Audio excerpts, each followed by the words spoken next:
GM Kaderi জাতীয় পার্টির চেয়ারম্যানের দায়িত্ব পালন করবেন বলে আদেশ দিয়েছেন আপিল বিভাগ। হাইকোর্টের দেয়া আদেশের বিরুদ্ধে করা লিভ টু আপিল খারিজ করে দিয়েছেন বিচারপতি এম এনায়েতুর রহিমের নেতৃত্বাধীন 4 বিচারপতির আপিল বেঞ্চ। এর ফলে জাতীয় পার্টির চেয়ারম্যান হিসেবে জিএম কাদের দায়িত্ব পালন করবেন এবং সাংগঠনিক কর্মকাণ্ড যথারীতি চালিয়ে যেতে পারবেন। আদেশের লিভ টু আপিল খারিজ করে হাইকোর্টের রুল শুনানি করতে বলেছেন সর্বোচ্চ আদালত। এর আগে জাপার চেয়ারম্যান হিসেবে দায়িত্ব পালনের উপর দেয়া অস্থায়ী নিষেধাজ্ঞার প্রশ্নে জিএম কাদেরের করা আবেদন এবং বিবিধ আপিল খারিজ করে দেন নিম্ন আদালত। ওই আদেশের বিরুদ্ধে হাইকোর্টে রিভিশন আবেদন করলে জিএম কাদের গত বছরের 5 ফেব্রুয়ারি নিম্ন আদালতের নিষেধাজ্ঞা স্থগিত করে রুল সহ আদেশ দেন হাইকোর্ট। ফলে জিএম কাদেরের দায়িত্ব পালন এবং সাংগঠনিক কর্মকাণ্ড চালানোর ক্ষেত্রে বাধা কাটে। পরে হাইকোর্টের আদেশের বিরুদ্ধে লিভ টু আপিল করেন জাতীয় পার্টির বহিষ্কৃত নেতা জিয়াউল হক মৃধা।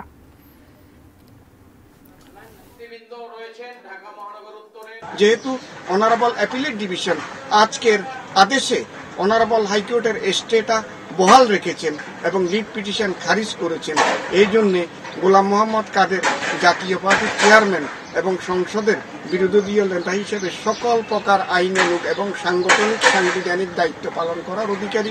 এতে আর কোনো বাধা নেই, তিনি যথাযথভাবে দায়িত্ব পালন করতে পারেন।